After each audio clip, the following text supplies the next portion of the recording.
of the organization of this industry. Siting of station is basically tasked with the physical planners. You are supposed to follow those guidelines. We are talking about stations. They should be 50 kilometers apart from each other. That's according to the guides. If they're on the same side of the road. On different sides of the road, they're supposed to be 300 meters apart. The question I go back to what the commission asked, are we following those guidelines right now? When you look through things out there, are we doing that? That's the question which we should be able to answer at the end of this session. Chair, members, that committee is a committee. It's just a committee. The developers are required to submit a development concept to that committee plus a layout plan. Of course, there are standards there which are followed. For a station, it has also its size. For a fueling station, it's supposed to be 30 meters by 30 meters. That's about 900 square meters. For a filling station, but frontage is a must. It must be 30 meters of length. For a service station, it's supposed to be 600 square meters. That's 40 meters by 40 meters for a service station. I'll give you a differentiation between the filling station and the service station later. But those are the guidelines. Now, once the physical planning committee, now we got a building committee. Now, the building committee is supposed to issue a building permit based on the drawings, based on the standards of the facility in question. GASHM has given us the guidelines, standards, how a station should be. I've told you the land size, 900 square meters for a filling station. Service station is 1600 square meters. It has to have those parameters, the perimeter wall, the interceptor, entry and exit. All those parameters should be well stated in the plan. Ladies and gentlemen, we have the second stakeholder. The third one is the Ministry of Gender, Labor and Social Development. Now, this one looks at issues pertaining occupational health and safety. Issues, for example, station, have we provided for lame people how they access the easing areas? Have we provided for fire emergency exit in your facility? Those are areas which are looked at under the Ministry of Gender, Labor and Social Development. The Uganda National Bureau of Standards is the fourth stakeholder.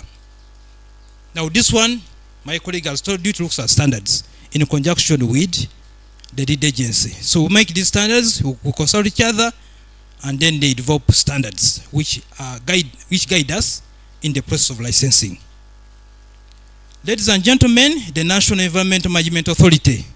I'm happy there are a number of environmentalists who are here, but this one basically looks at the aspects of environment. It's a requirement for petroleum facilities that are supposed to do a detailed environmental impact assessment versus the project brief. Given they have these facilities have diverse effect to the environment, we are required to do a detailed environmental impact assessment, which is submitted to NEMA, and the lead agencies are also given copies to review, inclusive of environmental officers. So we send comments to NEMA. Based on our submission, they approve or disapprove these projects. Ladies and gentlemen, UNRA, Uganda National Roads Authority. Now, these are responsible for the national roads. Because most of these stations are constructed along highways, you have to seek permission to have access to these national roads. And you have to seek approval from there. Ministry of Energy and Mineral Development, as you can see, we are at the tail end of the process. So we basically first look at the standards of a petroleum facility. Does it meet the standards as per the ones which have been set? So basically we look at the standards of the facility. Now, how do we move? What will be the right procedure? Where do we start from and where do we end from? That's usually the question people ask. The right procedure should be, and this guidance is also it gives us a guide. If somebody is going to build a facility, a petrol station, for example, where does it start from? The first point is the physical planning committee. That's where the person starts from. I want to be clear with this process because we have been confusing the thing. Somebody rushes to NEMA to do EIA before he clears with the physical planning committee. So we start with the physical planning committee, the physical planner. You submit a project brief. If you're going to do a petrol station, what kind of petrol station are you going to do? Is it a filling station? Is it a service station? And the other aspect is it, now the physical plan looks at that proposal. Is it within the zoning areas? Is it in a residential area? Is it in a commercial area? Now those are the questions which are being asked, which are asked by the committee. Now, does it meet the regulations as stated by the physical planning board? Does it cater for the 50 kilometers we're talking about? Is it within that? Now, those are the questions which are being asked by a committee. Now, if it passes that stage, you are issued a development permit. Two, you start now the process of NEMA. That's environmental impact assessment. You start the process. That's how it should be. That's stage number 2. After development permit is issued, start on the process of NEMA. Ladies and gentlemen, as I want to repeat it. Siting of station starts from physical planner. Physical planners, you are responsible for organizing this sector or disorganizing it. That's where it starts from. Not Minister of Energy, not NEMA. It's you where the process starts from. You are responsible. Now, when you get the development permit, you move to NEMA. You get usually they are private practitioners who are registered by NEMA to do this process. They do their work, and the end product is an environmental impact assessment certificate is issued. You don't go to Minister of Energy once you have that certificate. You go to the building committee. Building committee. Now, building committee, that's when you submit in your plans. The drawings, the structural drawings, the textures, plus the development permit you have been issued and NEMA certificate. Now, based on that, they approve or disapprove the plan. Before you construct, don't go there when you have already constructed. That's the challenge. So once you are done with that, that's when you come to the Ministry of Energy. We are at the tail end of the process. When you have all that package with you, it's very important we follow that process. If we follow that process, we shouldn't be in this mess we are in. That process very, very elaborate. It's very simple to follow. Developers, you should not put us at panic. When you skip one process and I tell you your project can't be approved, don't say we are to blame. That's the process. That's how the process is. Thank you very much. So, next is how do we get these permits, the petroleum facility construction permit. We have standard forms which you can be uploaded from our website. As you have seen, basically it's the Ministry of Energy, it's Energy and Mineral Developments. Those forms are there. They are standard forms. You fill them, but when you fill them, there are attachments which are must have. You must show us you have ownership of the land and the sizable land. As I told you, for a feeding station, it's 900 square meter. For a service station, it should be 1600 square meters. Then you should also show us that you have got those documents I've talked about: development permit, the building permit, the environmental impact assessment. Addition to that, you have to give us the BOQ, bill of quantities, because that's the subject we are going to use when we are assessing you for the taxes. Then you give us we need to confirm that we are financially capable of doing that project by giving us a bank statement or the equivalent. Now, the other aspect is the completion certificate. Completion certificate, as I told you, confirms that your site has been constructed as per the standards. So we request you to write a letter to the commissioner telling him that we have met the conditions of the permit which was issued and our station is ready to trade in petroleum products. So among others, we require you to give us a leak detection report to confirm that their tanks are not leaking and the pipes are okay.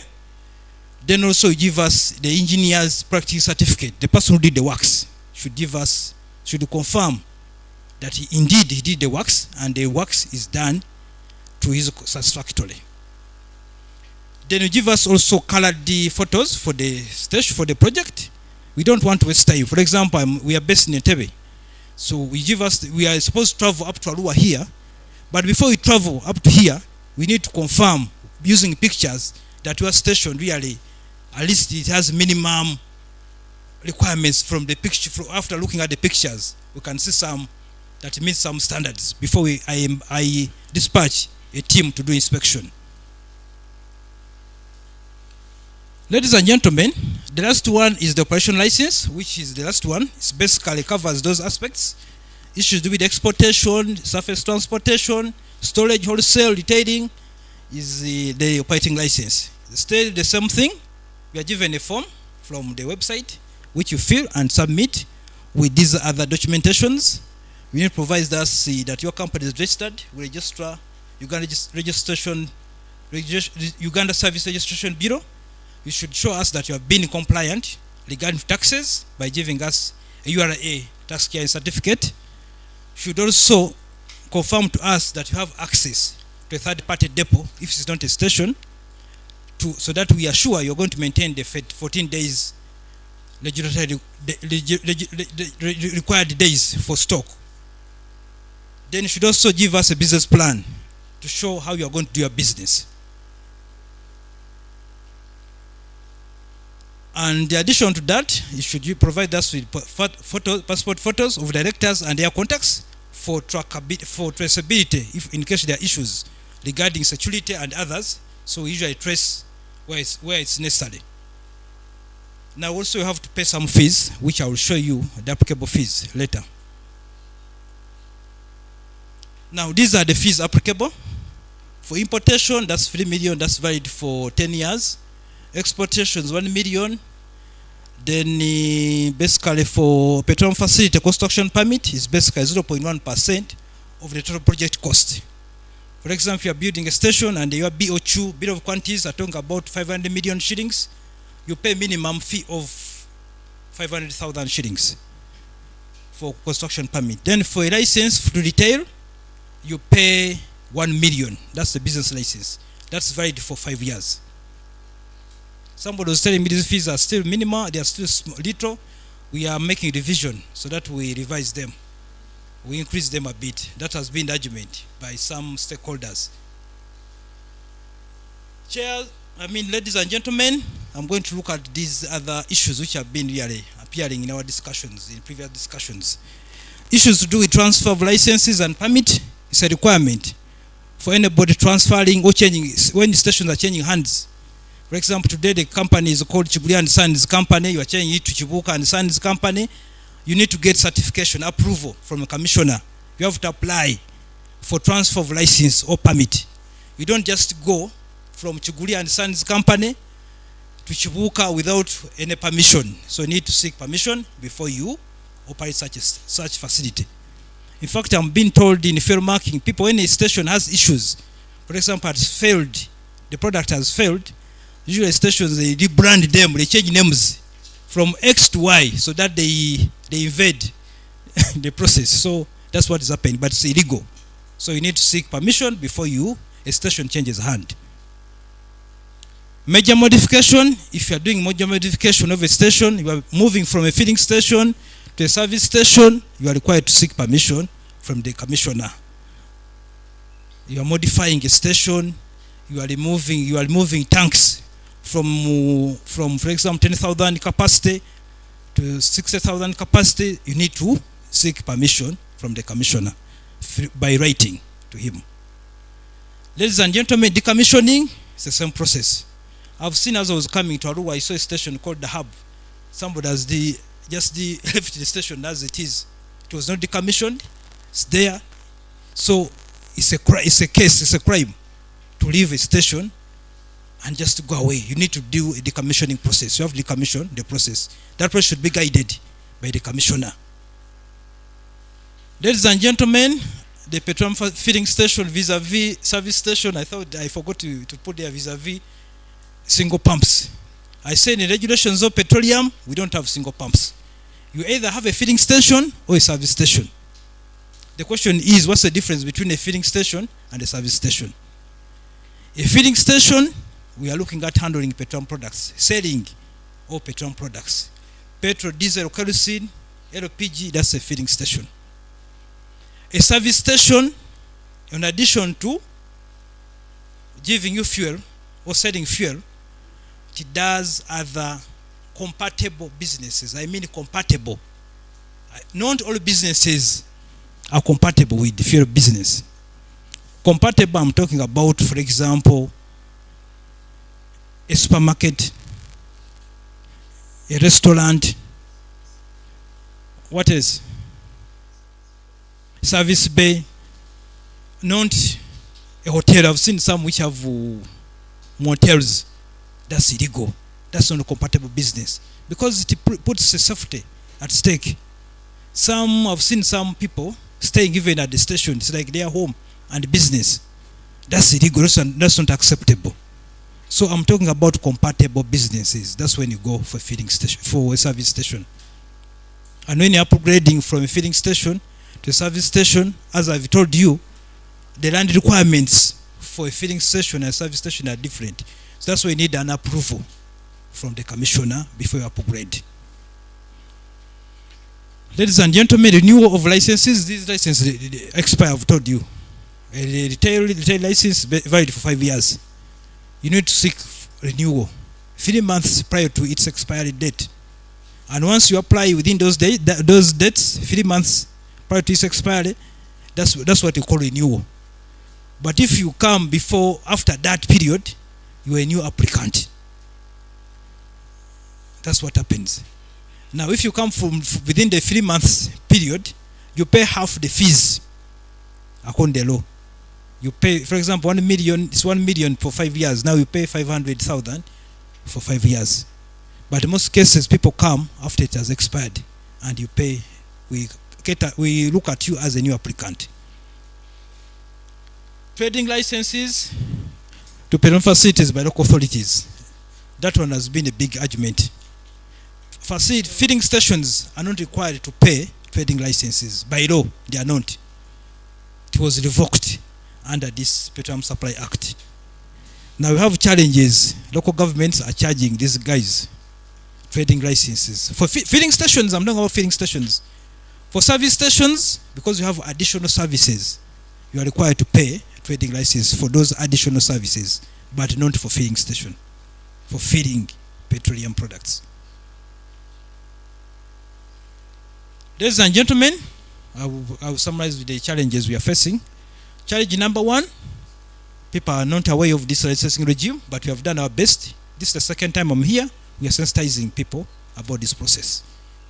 And people now are aware, I'm sure. Ladies and gentlemen, issue of standards, we are doing the same sensitization. So standards, people are aware of the standards of petroleum facility. Lack of collaboration with stakeholders. Usually I say those ones who have not attended this session are the ones who are not collaborating with us. But for you, are doing your best, and we are happy. We are really working. We are working together in harmony. Lastly, we are also an end of government. We suffer budget cuts. We are responsible for the entire country. So sometimes don't have enough money. Sometimes even I call some environmental officers or physical planners to also to check for me some facilities to help me, because sometimes funds are not there and I need to have to check on each and every facility. So basically we have also large budget cuts, and we are suffering the issue of financial aspects. Ladies and gentlemen, this is my submission. Thank you very much for listening to me. Thank you, Disan, for that wonderful presentation. Next presentation will be from Farida on licensing, how the downstream industry is supposed to comply with those regulations, with the standards, and with the process of licensing, and how we go about to enforce that they are all complying. Farida.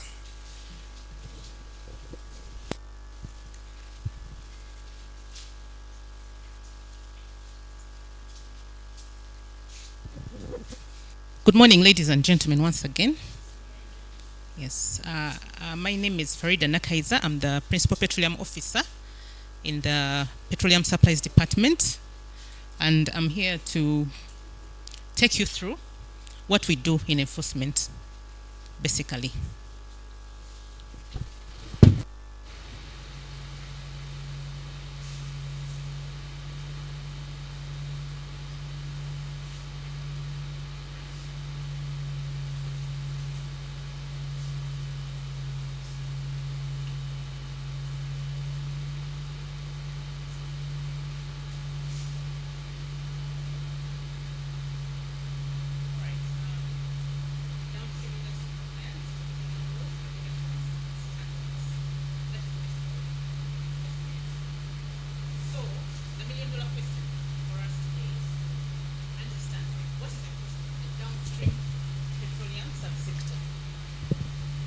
What is enforcement in the downstream petroleum subsector? Once we get to know that, then what is the objective, or rather what is the purpose for enforcement? And what do we enforce? What is the enforcement legal regime? And who has the mandate to enforce? How do we enforce? Which enforcement actions do we take? And what are the challenges encountered in enforcement? And then we shall be looking at the recommendations to ensure that the enforcement activities go on smoothly. Now, what is enforcement in the downstream petroleum subsector? When we talk about enforcement in the downstream petroleum subsector, we are talking about the processes and mechanisms to compel compliance by operators in the petroleum supply value chain with set laws, regulations, and standards. In other words, in the downstream petroleum subsector, we have laws, regulations, and standards.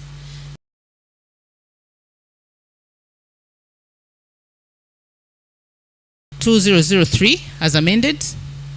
Then we have the Petroleum Supply General Regulations of 2010, and then we have the Petroleum Supply Fuel Marking Regulations and other relevant laws. We work together with other laws from the National Environment Management Authority, Uganda Revenue Authority, etc.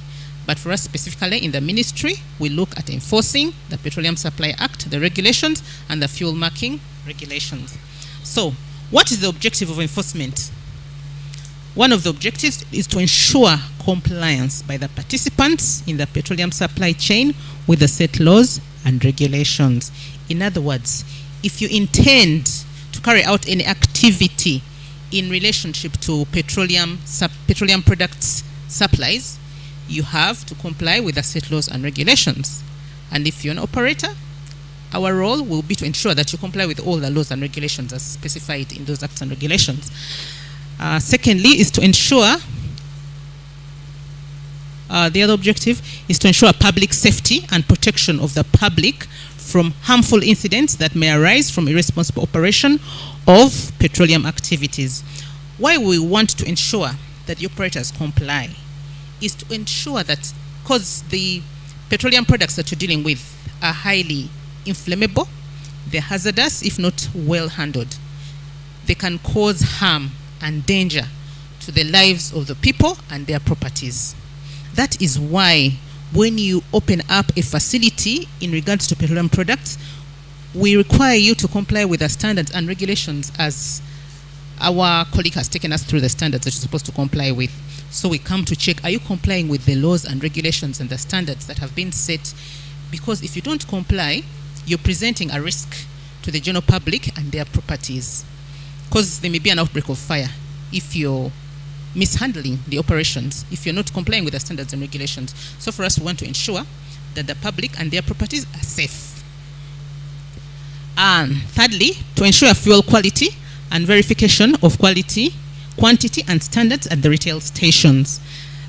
This is in accordance with the Petroleum Marking and Quality Control Regulations. We want to ensure that the operators are dealing with a product that is of high quality, is of high standard, such that the consumers who are using these products are using a product that is safe, that is not going to destroy their equipment, and that is not going to destroy life or cause harm to life.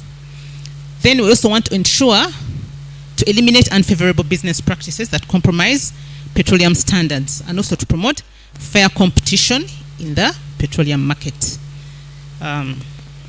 What are we enforcing? What are we enforcing? Legal regime for downstream petroleum compliance and enforcement. The legal regime, in other words, the legal regime for petroleum products supply is to be found in the Constitution of 1995. Basically, there are various provisions in the Constitution which talk about fair competition, which talk about the right to own businesses, the right to quality life for the people, the right to quality life, so that you operators don't compromise the requirements of quality life to the public. Then there's the National Oil and Gas Policy. It has principles on how petroleum supply operations can be carried out in a manner that is efficient, in a manner that is health, safe, and environmentally friendly. Then we have the Petroleum Supply Act, the Petroleum Supply General Regulations, the Petroleum Fuel Marking and Quality Control Regulations, etc. Now, who has the mandate to enforce the laws and regulations in the downstream petroleum subsector? And where is this mandate derived? Of course, the mandate is derived from the laws that I've mentioned previously. And the Ministry of Energy and Mineral Development is the ministry that is responsible for implementing the Act and the regulations. Together with the National Bureau of Standards, we work to ensure that we have quality petroleum products on the market and at our facilities. And then we work with the Ugandan police, where the operators fail to comply with the standards, laws, and regulations. We work with the Uganda police to ensure to seal the facilities, to make sure that the non-compliant operators are not operating, to investigate the illegal and errant operators, and to refer the matters to court for further management. Enforcement actions and mechanisms to ensure compliance with the state laws.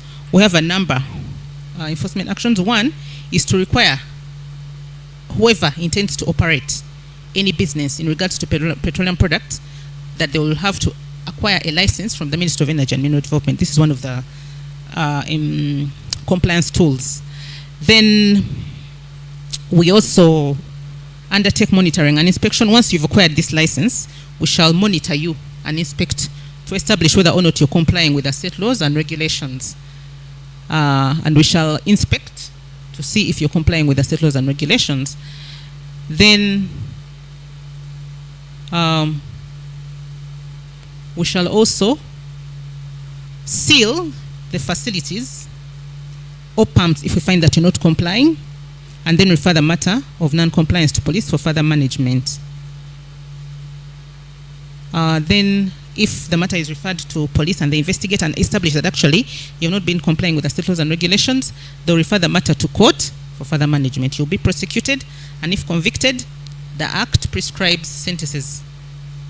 There's a sentence. They can imprison you or make you pay a fine, or both.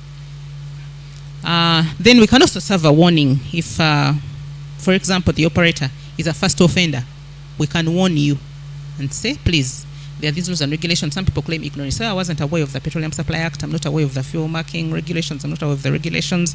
So please forgive me. Then we can give you a warning and require you to come up to standards or meet the standards and regulations.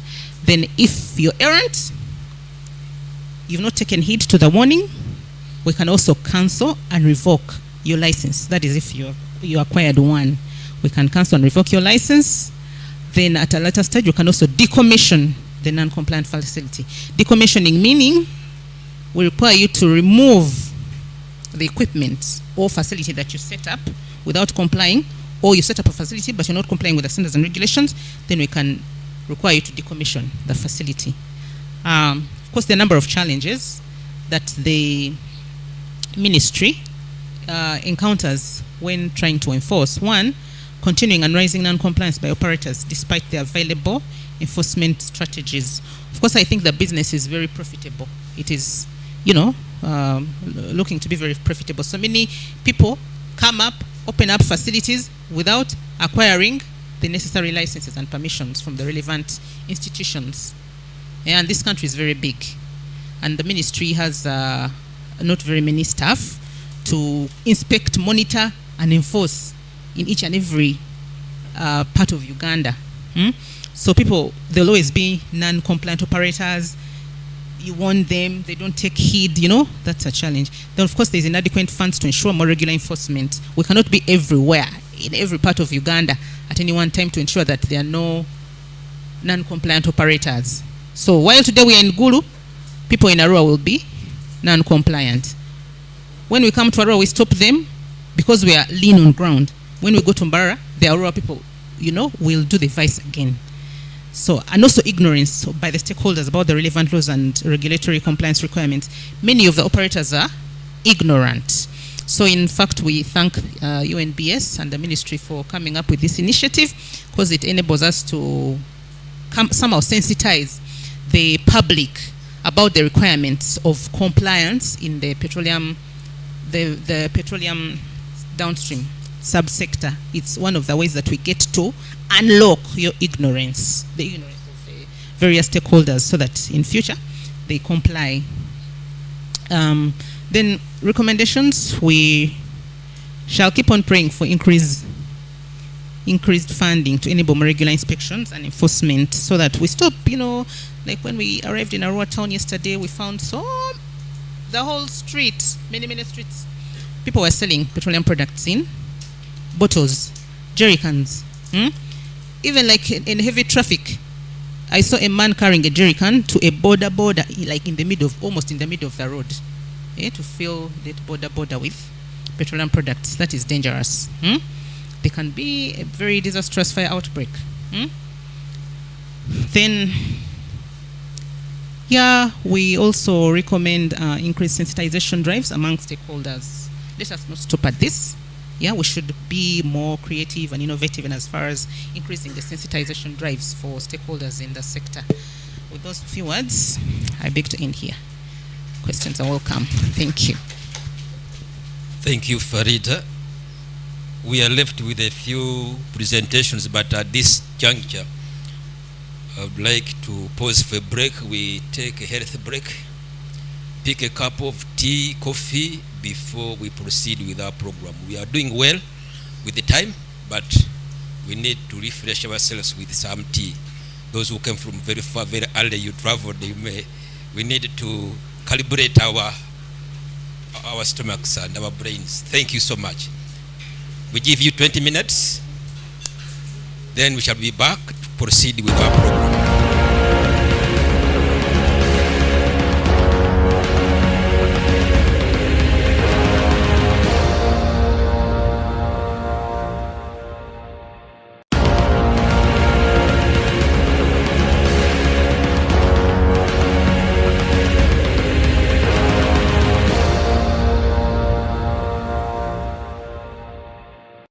Introducing Host TV, your ultimate advertising destination.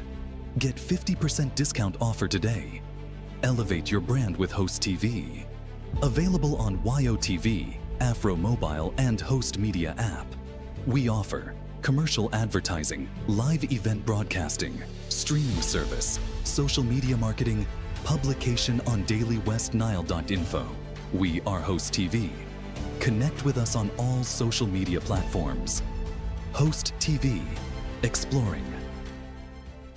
Welcome to Dreamland Hotel, where luxury meets convenience. Experience the perfect blend of comfort and sophistication at our premier hotel. Step into your home away from home, where elegance and comfort converge. Our spacious and beautifully appointed rooms and suites are designed to meet your every need. Relax and unwind in our tranquil accommodations, complete with all amenities to ensure a restful and rejuvenating stay. Hosting a business event? Look no further. Our hotel offers cutting-edge conference facilities that are sure to impress your guests. From intimate board meetings to large-scale conferences, our versatile spaces and professional staff will ensure your event is a resounding success. Dive into a world of relaxation and bliss at our magnificent swimming pool. Bask in the warm sunshine as you lounge by the water or take a refreshing dip. Our poolside oasis offers the perfect escape where you can unwind and soak up the serene atmosphere. Embark on a culinary journey at our exquisite restaurant, where flavors from around the world come together to tantalize your taste buds.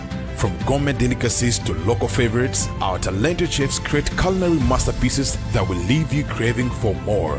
Unwind and socialize at our vibrant bar and lounge, the perfect spot to enjoy handcrafted cocktails, fine wines, and a wide range of beverages. And let us take care of your every detail, making your time with us truly unforgettable.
cut prices. Stream big and save bigger with your TV channels app. Enjoy your favorite shows, movies, comedy, local hits, kids content and sports for just 1,000 shillings daily plus a 4GB data bonus. Better still, for just 2,500 shillings, grab the weekly bundle with 10GB streaming data and a 3-day free trial. Don't wait. Download the OTV channels app now and take control of your entertainment. Pause, rewind, record, play anytime, anywhere. Stream big, save bigger with your TV channels.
Discount offer today. Elevate your brand with Host TV. Available on YOTV, Afro Mobile, and Host Media app. Getting publication on daily warms. Host TV. Convenience. Experience the perfect blend of elegance and comfort converge. Relax and unwind in our tranquil accommodations, complete with all amenities to ensure a restful and rejuvenating stay. Hosting a business event? Look no further. Our hotel offers cutting-edge conference facilities that are sure to impress your guests. From intimate board meetings to large-scale conferences, our versatile spaces and professional staff will ensure your event is a resounding success. Dive into a world of relaxation and bliss at our magnificent swimming pool. Bask in the warm sunshine as you lounge by the water or take a refreshing dip. Our poolside oasis offers the perfect escape where you can unwind and soak up the serene atmosphere. Embark on a culinary journey at our exquisite restaurant where flavors from around the world come together to tantalize your taste buds. From gourmet delicacies to local favorites, our talented chefs create culinary masterpieces that will leave you craving for more. Unwind and socialize at our vibrant bar and lounge, the perfect spot to enjoy handcrafted cocktails, fine wines, and a wide range of beverages. And let us take care of your every detail, making your time with us truly unforgettable.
Safeguard prices. Stream big and save bigger with your TV channels app. Enjoy your favorite shows, movies, comedy, local hits, kids content and sports for just 1,000 shillings daily plus a 4 GB data bonus. Better still, for just 2,500 shillings, grab the weekly bundle with 10 GB streaming data and a 3-day free trial. Don't wait. Download the OTV channels app now and take control of your entertainment. Pause, rewind, record, play anytime, anywhere. Stream big, save bigger with your TV channels.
Introducing Host TV, your ultimate advertising destination.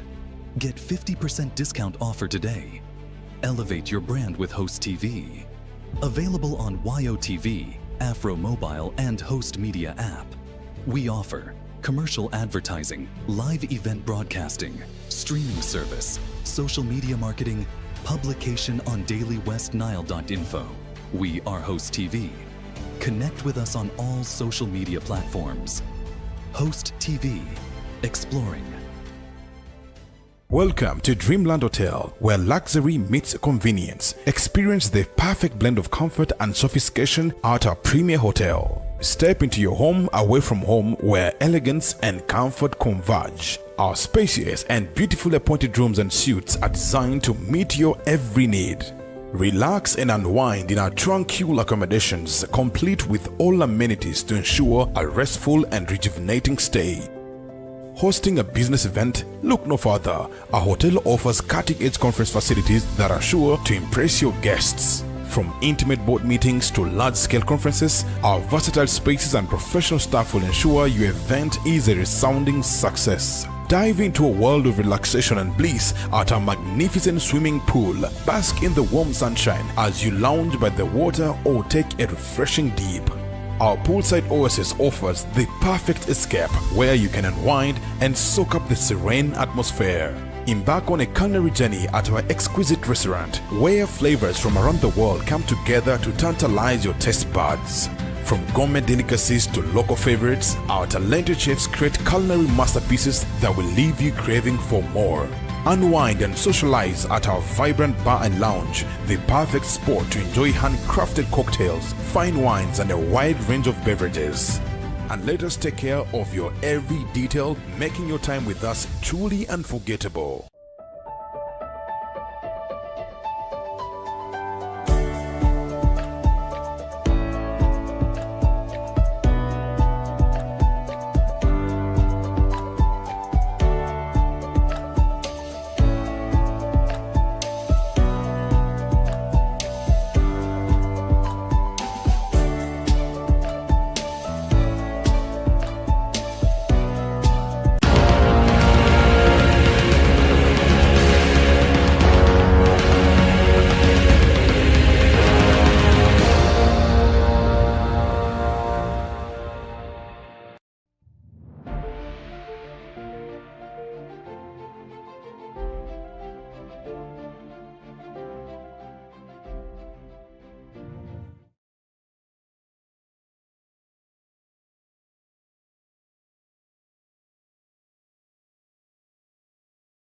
My name is Grace Nanyonga.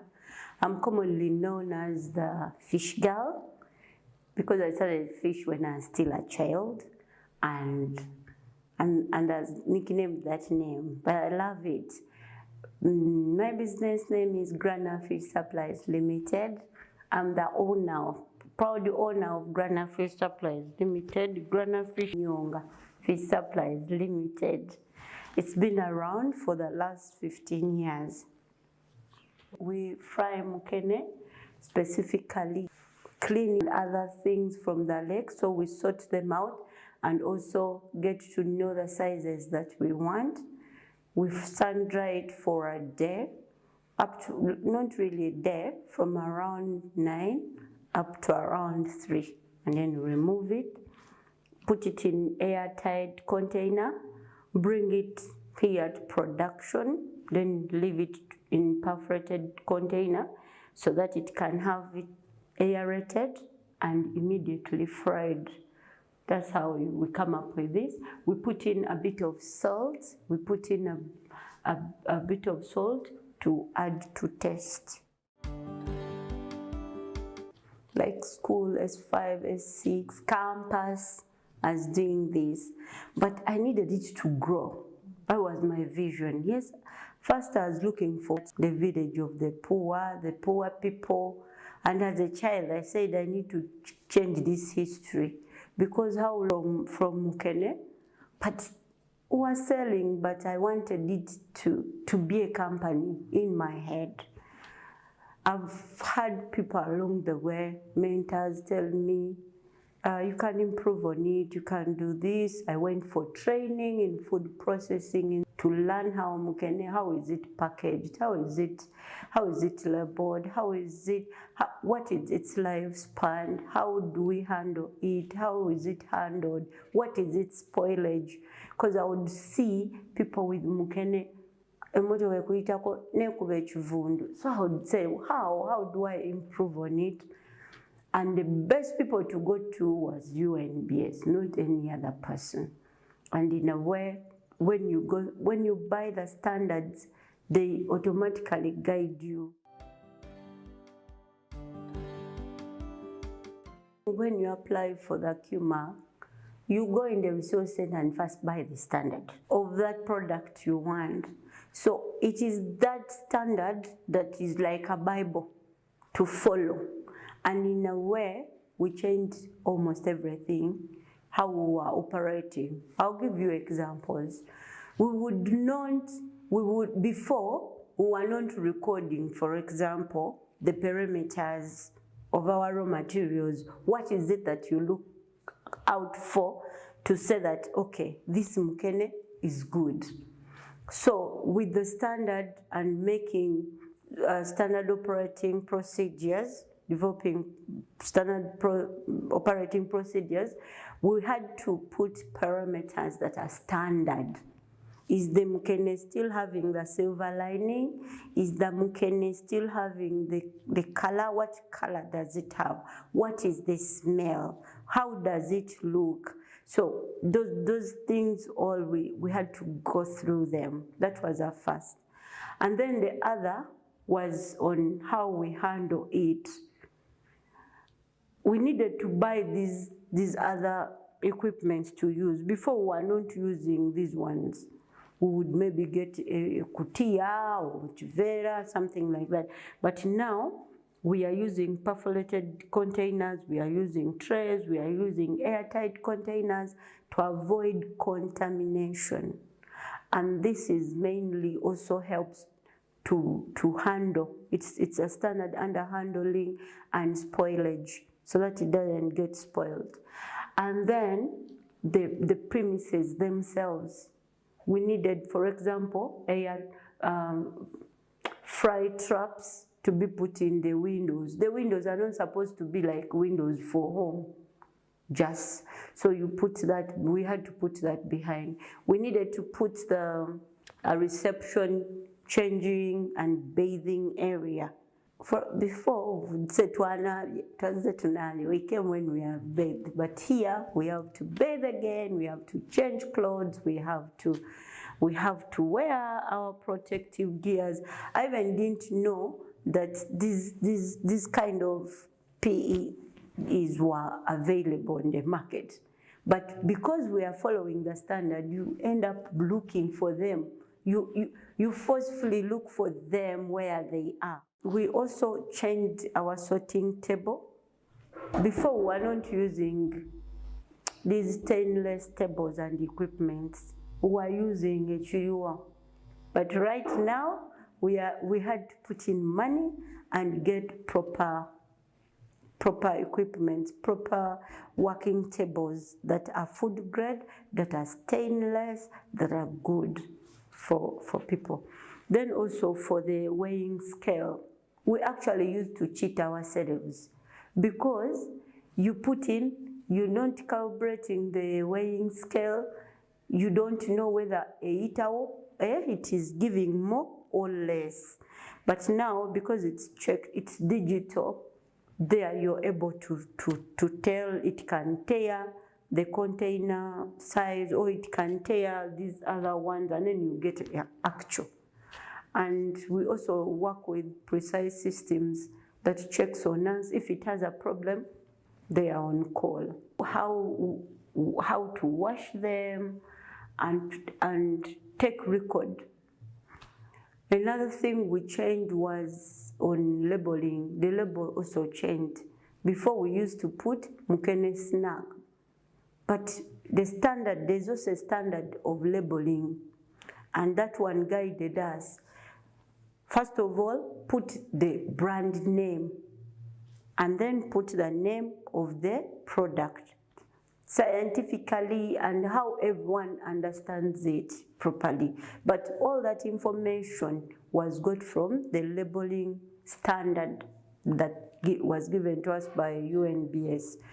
Now, from there, you put the batch number, you put the manufacturer date, manufacturing date, and expiry date. Before, we could only put expiry date. But now we put the 3 dates. All that was not there before. So a lot has changed. We had to guide, we had to put safety. My name is Grace Nanyonga. I'm commonly known as the fish girl.